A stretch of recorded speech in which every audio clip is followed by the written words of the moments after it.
E aí pessoal, tudo bem? Professor Isaac Aranha aqui, sejam muito bem-vindos. Nós vamos dar continuidade, conforme prometemos em vídeos anteriores, uma série de estudos baseados no livro do N.T. Wright, o Apóstolo Paulo, uma biografia. Nós vamos conhecer detalhes sobre a vida do Apóstolo Paulo, tá bom? E aqui nós temos dois grupos de pessoas, dois públicos-alvos. Primeiro público-alvo são aquelas pessoas que irão prestar o concurso para o concurso de capelão do Exército Brasileiro, da SFSEX, Escola de Formação Complementar do Exército.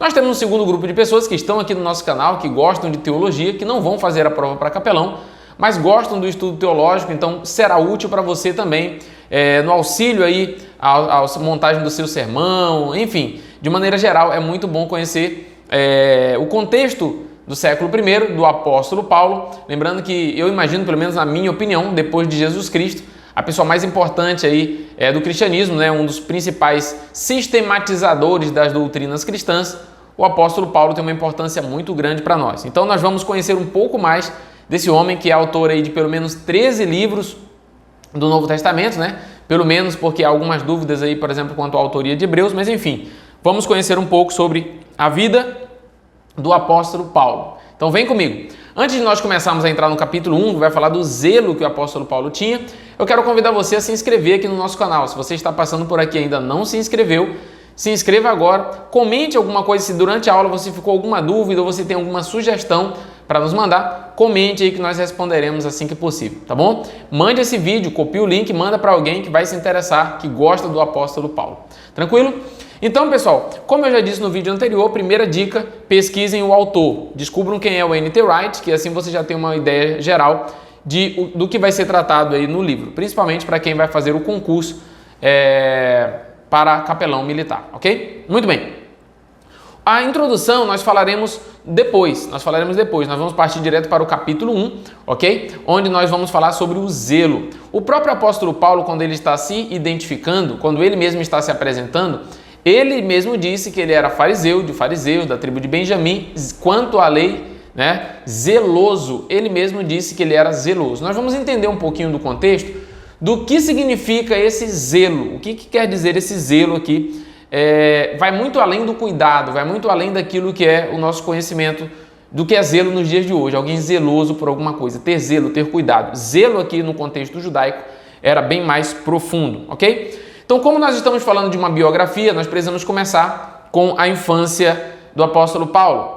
Você sabe que o apóstolo Paulo era da cidade de Tarso e ele mesmo diz aqui, o nosso autor N.T. Wright, que é especialista em Novo Testamento, especialista no apóstolo Paulo, de que você pode encontrar crianças que são prodígios, né? Na música, na matemática, no xadrez, são os gênios, os meninos superdotados que estão com um QI além da sua idade.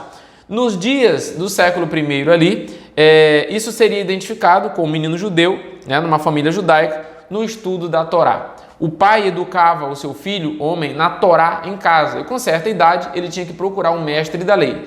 Se ele tivesse uma capacidade boa, ele poderia até ir para Jerusalém estudar com os melhores rabinos. Foi o que aconteceu com o apóstolo Paulo, que se dirigiu até na adolescência para Jerusalém para estudar aos pés de Gamaliel. Isso nós veremos um pouquinho mais para frente, tá bom? Então a vida do apóstolo Paulo desde a infância estudar a Torá, ok? Então ele era um menino prodígio, de acordo com o N.T. Wright, e também ele vivia uma rotina muito rígida, como uma rotina de um judeu religioso. Que rotina é essa? Aprender a amarrar os tefilins, pequenas caixas de couro contendo passagens bíblicas, né, no braço e na cabeça. Isso ele fazia, comentava, lia e recitava essas orações 3 vezes ao dia, ok? Os tefilins eles eram usados para as orações matinais, tá? E 3 vezes por dia ele repetia, né, a saudação que todo judeu religioso sempre repetia 3 vezes por dia. E qual era esse brado que eles repetiam 3 vezes ao dia? Shema Israel, Adonai Eloheinu, Adonai Echad, que significa: escute, ó Israel, o Senhor nosso Deus, o Senhor é um. Vou repetir: escute, ó Israel, o Senhor nosso Deus, o Senhor é um. Essa frase, este mantra, esta oração que ele repetia 3 vezes por dia, servia para confirmar a sua fé no único Deus, um monoteísmo radical que não aceitaria de maneira nenhuma adorar, se prostrar perante outros deuses. E aqui cabe uma observação: o povo judeu, ele cometeu muito o erro do politeísmo, da idolatria. Lá no Antigo Testamento nós vemos isso. Mas após a ida à Babilônia, após o cativeiro babilônico do povo judeu, isso mudou, tá? E a maioria do povo judeu ficou muito rigoroso nessa questão da idolatria, especialmente as pessoas que estudavam, né, ali aos pés dos mestres da lei, como foi o caso do apóstolo Paulo, ok? Então ele era um menino que recitava 3 dias a oração, ele fazia suas orações matinais ali com o tefilim, né, ok? E também ele lembrava-se, sabia quando seria comemorado as grandes festas. Essas festas eram comemoradas, tá, de acordo com a lua, e aí os mestres da lei, os discípulos, os talmidins, tinham que saber quando que essas festas seriam comemoradas, e com certeza Saulo sabia quais eram essas festas, ok? As festas principais judaicas eram as festas dos tabernáculos, da dedicação e da Páscoa, as grandes festas do povo judeu, ok? Muito bem, então assim, a vida de um judeu religioso era lembrar das festas, fazer as orações, dizer que Israel é o único Deus, ter uma dieta muito rigorosa, comer apenas animais, comida limpa, tá? De acordo com as listas lá da Torá. A circuncisão é algo indiscutível que tinha que acontecer, tá? O judeu de nascimento já era circuncidado ao 8º dia e o convertido precisava se circuncidar mesmo já na idade adulta. A guarda do sábado, tudo isso tem a ver com uma vida zelosa de um religioso judeu do século I, ok? Agora, quando a gente fala de zelo, e Paulo diz que ele era mais zeloso, então o zelo tem que ir além disso. E qual é o zelo que vai além disso? O povo judeu, vocês devem lembrar, desde o Antigo Testamento, eles ficaram meio que sendo subordinados dos demais impérios, tá? O Império Babilônico, depois o Império Medo-Persa, no período interbíblico nós tivemos o Império Grego e agora no século I, naquela época, eles estavam então ali subjugados perante o Império Romano. Então sempre subjugados a outros impérios. Aliás, essa sequência dos impérios, para quem vai prestar o concurso, é de suma importância você lembrar, tá? Império Egípcio, Império Assírio, Império Babilônico, Império Medo-Persa, Império Grego, Império Romano, tá? É só lembrar da estátua lá de Daniel, tá? Aquela estátua ali falando dos reinos, tá? Que viriam, e por fim a pedra que atinge aquela estátua, falando do reino que não tem fim, que destruiria o reino dos homens. E a gente lembra que Jesus no Novo Testamento vai ser chamado de Rei dos Reis, Senhor dos Senhores. O próprio apóstolo Paulo vai dizer aos Filipenses que todo joelho se dobrará e toda língua confessará que Jesus Cristo é o Senhor, o Kyrios, o dominador. Não é César que é Senhor, é Jesus que é o Senhor. E lá em Apocalipse a gente vai ver que todos os reinos do mundo vieram a ser do nosso Deus e do seu Cristo. Então, fique tranquilo, porque os reinos do mundo voltarão para as mãos de quem é de direito na hora certa, ok? Então, voltando aqui para a nossa explicação com respeito ao zelo, esse zelo do povo judeu em guardar todos os mandamentos, de não se misturar com os goim, que eram os povos estrangeiros, era algo de mais exacerbado com os religiosos judeus do século I, dentre eles, obviamente, Saulo, ok? E agora eu quero lembrar para vocês, pessoal, essa palavra zelo, ela tem a ver não só com guardar a lei, com se circuncidar, mas de acordo com o N.T. Wright, essa palavra zelo tem a ver eu guardar tanto a lei, eu amar tanto a Deus, eu amar tanto os mandamentos, que se preciso for, irei matar em nome desse zelo. Guarde essa informação. Para um zeloso do século I, o zeloso da lei, ele significava o seguinte: eu amo tanto a Deus, eu amo tanto a lei, eu amo tanto os mandamentos, eu amo tanto a Torá, que se preciso for, eu matarei. Ok? É por isso que Saulo pegava em cartas para perseguir os cristãos, porque ele achava que com isso estava prestando um serviço a Deus e demonstrando o seu zelo. Mas de onde vem essa ideia do zelo de até matar se preciso for? Vem de alguns nomes que você vai precisar guardar, tá? Porque se for elaborada alguma questão daqui, você precisa lembrar desses nomes. O primeiro nome é Finéias, tá? Os zelosos fariseus do século I admiravam demais Finéias.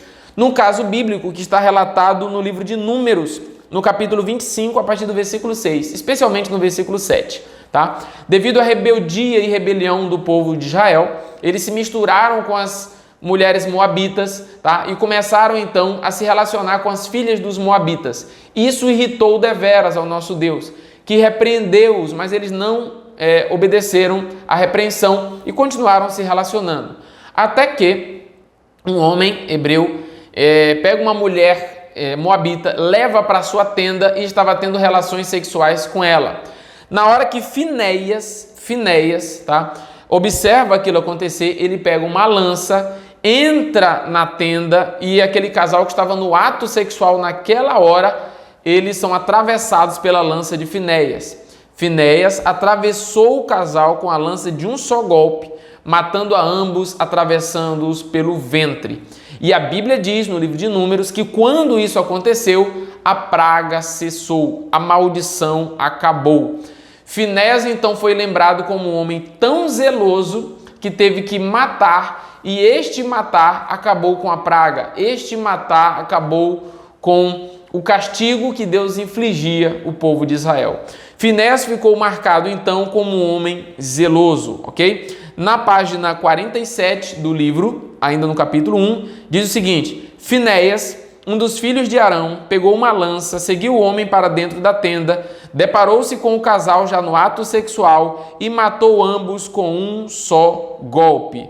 Foi esse momento definitivo do zelo, cujos resultados foram imediatos. A praga cessou, a rebelião acabou e Finéias ficou conhecido como o herói do zelo dali por diante, ok? Então, quando se fala em zelo no século I, está rememorando este Finéias. E sabe por que eles deram tanta importância a esse ato de Finéias? Porque lá no livro de Números, ainda no capítulo 25, diz que porque Finéias fez isso, isso lhe foi atribuído por justiça. Salmo 106, dá uma olhadinha depois, aperta pausa no vídeo, vai lá na sua Bíblia, pega a sua Bíblia, dá uma olhadinha no Salmo 106, você vai ver que no Salmo 106, do verso 29 ao 31, traz de maneira resumida de novo essa história do Finéias, dizendo que Finéias foi justo, foi zeloso e por isso Deus lhe atribuiu justiça. Assim como Deus houvera dito em Gênesis para Abraão, Gênesis 15:6, né? Abraão creu em Deus e isto lhe foi imputado por justiça. Finéias foi zeloso e isto lhe foi imputado por justiça. Logo, na interpretação dos rabinos no século I, era de que Abraão creu, foi tido como justo. Finéias foi zeloso e também foi tido como justo. Então, eles comparam a fé e o zelo e davam igualdade a esses dois atos. Tanto a fé como o zelo dão-nos justiça perante Deus. Nós não somos justos, mas para adquirir justiça, eu preciso ter fé ou ser zeloso, ok? Daí a importância de algumas pessoas dizer, vou ser zeloso perante Deus, porque eu serei considerado por Deus como uma pessoa justa, ok? Então eles comparavam Salmo 106, Gênesis 15 e com o ato de Finéias demonstrado em Números, capítulo 25. Então isso demonstra que eles ligavam as duas coisas e o zelo, para eles, era uma atribuição da justiça divina, ok? Então lembrem-se de Finéias, lembrem-se de Abraão, ok? E lembrem-se ainda de um texto que para os protestantes não é um texto inspirado por Deus, tá? Dentre o cânon católico está nos livros deuterocanônicos, que foram adicionados ali no cânon, no concílio de Trento, tá? No século XVI, 1546 em diante. Então, esses 7 livros que na Bíblia Católica tem a mais, dentre eles tem o livro de 1 Macabeus e 2 Macabeus. No livro de 1 Macabeus, capítulo 2, do versículo 51 até o 60, nós temos a história, né, de Judas Macabeu, de maneira mais detalhada, como que Judas Macabeu liderou uma rebelião contra os estrangeiros, tá? E nesta rebelião, mesmo ele sendo minoria e todos esperando que eles fossem derrotados, ele foi vencedor, ok? Conseguiu guardar o templo de não ser destruído até então, né? E ficaram aquela comunidade guardando o templo por mais de 100 anos. Então foi um evento histórico importantíssimo. Se você é protestante, não estudou essa história ainda, é preciso você estudar lá em 1 Macabeus, capítulo 2, dá uma lida lá a partir do versículo 51 com mais detalhes, tá? Então, é importante você conhecer essa história, por quê?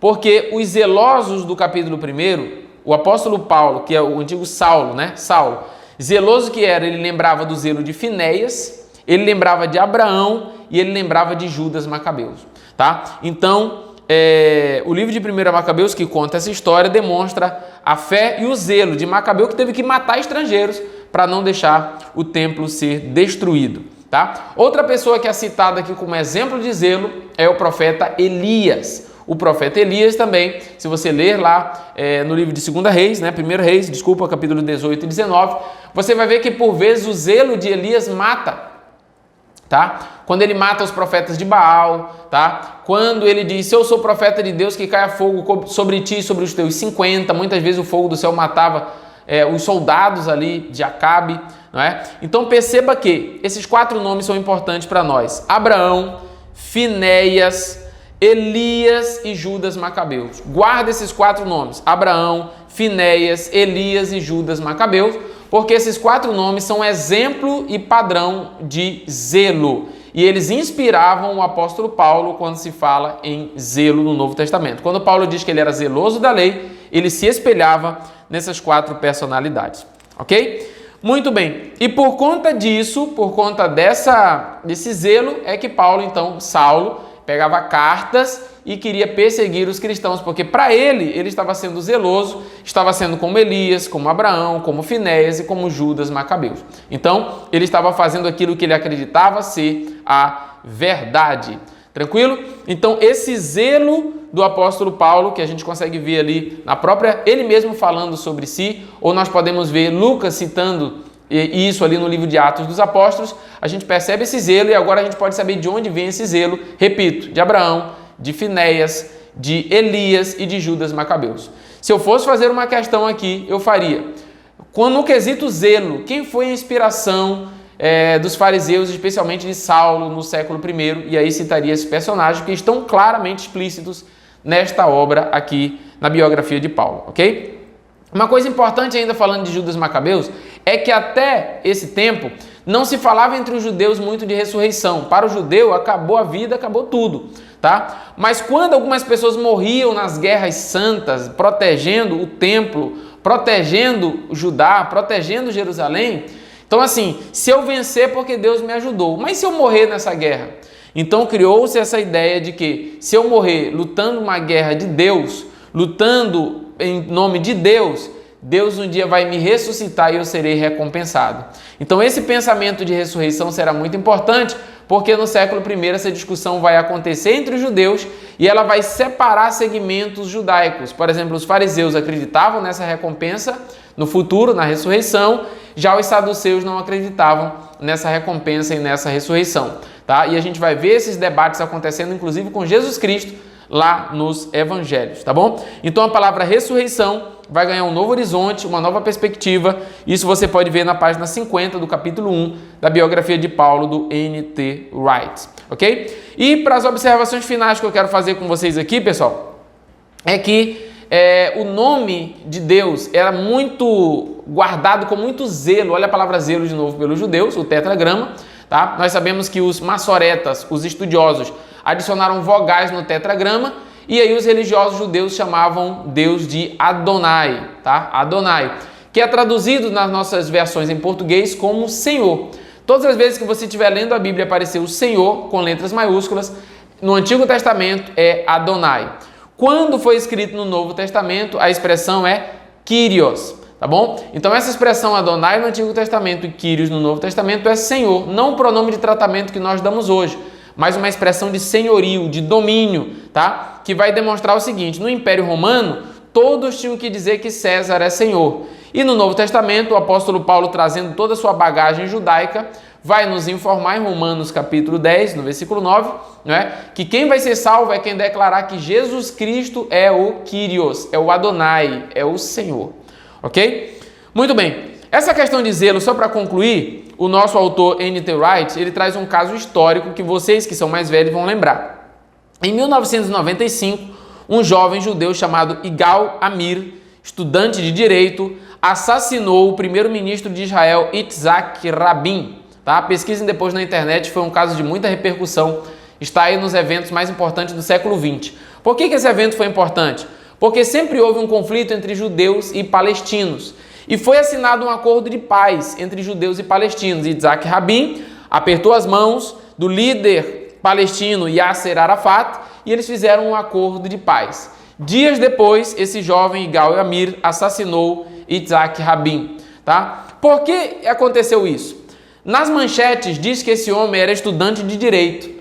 Só que estudante de direito em Israel não estuda direito constitucional, penal, tributário para advogar. Estudante de direito nas causas judaicas é estudante da Torá, é o direito do decálogo, é a lei de Israel, tá? Então esse homem aqui, esse jovem Yigal Amir, que pegou prisão perpétua e até hoje não se arrepende de ter matado o primeiro-ministro israelense Yitzhak Rabin. Sabe por que ele não se arrepende? Procura a entrevista dele depois no YouTube. Porque ele matou o primeiro-ministro, porque ele estava fazendo acordo de paz com estrangeiros. E o zelo judaico não permite que isso aconteça. Então esse jovem Yigal Amir assassinou o primeiro-ministro acreditando fazer um serviço a Deus e pelo zelo que ele sentia pelo povo judeu, por Jerusalém, de jamais se unir com os estrangeiros, com os infiéis, com os estranhos à fé judaica. Então, é óbvio que nós não vamos justificar o assassinato dele, mas nesse conceito aqui você entenda que Saulo, provavelmente, de acordo com N.T. Wright, se ele vivesse nos nossos dias, antes da estrada de Damasco, antes do encontro com Cristo, provavelmente ele também tentaria assassinar o Yitzhak Rabin pelo zelo que ele sentia e por acreditar que Finéias, Abraão, Elias, mataram em nome de Deus e também eles podem matar, ok? Então, o capítulo 1 da biografia de Paulo vai deixar claro por que ele se dizia zeloso da lei. Entender esse zelo vai nos ajudar a entender um pouquinho de quem era o Saulo antes da conversão, vai nos ajudar a entender também um porquê que muitos matavam em nome de Deus e não sentiam remorso, ok? Então, aqui o último parágrafo do capítulo 1 eu quero ler com vocês. Diz o seguinte: Saulo, portanto, depois de pegar cartas das autoridades judaicas a fim de matar aquela seita estranha que estavam chamando outro homem de Senhor, que não era Adonai, estavam chamando um tal de Jesus de Senhor, ele então os persegue, tá? Saulo, portanto, partiu como um novo Finéias. Lembra que o Finéias matou lá o homem que estava se relacionando com mulheres estrangeiras. Como um novo Finéias, como um novo Elias, baseado nos modelos bíblicos, estava claro para ele que ele tinha que proteger a Torá e proteger o templo. Ele tinha um único Deus e quem quiser que fosse contra esse Deus, contra a Torá e contra o templo, tinha que ser destruído. Ele queria que isso lhe fosse creditado por justiça, assim como Deus creditou justiça a Finéias e a Abraão. Mas nessa ida, desejando assassinar alguns da seita do caminho, alguns da seita do Nazareno, no caminho de Damasco, tudo vai mudar, porque ele se encontrará com aquele a quem ele perseguia, ok? Mas isso é um assunto para o capítulo 2, ok? Espero que você tenha entendido, eu falei aqui das coisas principais, e se você quer anotar algumas informações relevantes ainda sobre a biografia de Paulo, eu te dou. Ele nasceu em Tarso, foi na adolescência para Jerusalém e nasceu na primeira década da era cristã. Ele era talvez 5 a 10 anos no máximo mais velho que o Senhor Jesus Cristo. Então, se Jesus morreu com 33, nesses dias em que ele estava perseguindo a igreja, ele tinha entre 23 e 25 anos, de acordo com o nosso biógrafo N.T. Wright, ok? É importante você anotar essas informações, porque pode vir na sua prova, se é que você vai fazer a prova para capelão militar. Se você não vai fazer, anote para a sua vida, ok? Pessoal, então quero me despedir de você aqui, teremos outros vídeos sobre a biografia de Paulo. Lembrando que se você não é inscrito no canal, se inscreva. Se você não conhece as nossas redes sociais, nos procure aí no Instagram, no Facebook. Se você quiser saber mais sobre o concurso de capelão militar, que o edital está às portas do Exército Brasileiro, nos procure, entre em contato conosco. Nós temos uma plataforma com mais de 200 videoaulas que vão te ajudar a conquistar esse objetivo e essa carreira militar tão maravilhosa em que você une as duas vocações, ministerial e militar, sendo bem remunerado para pregar a palavra de Deus, ok? Um grande abraço para você e até o próximo vídeo. Tchau, tchau!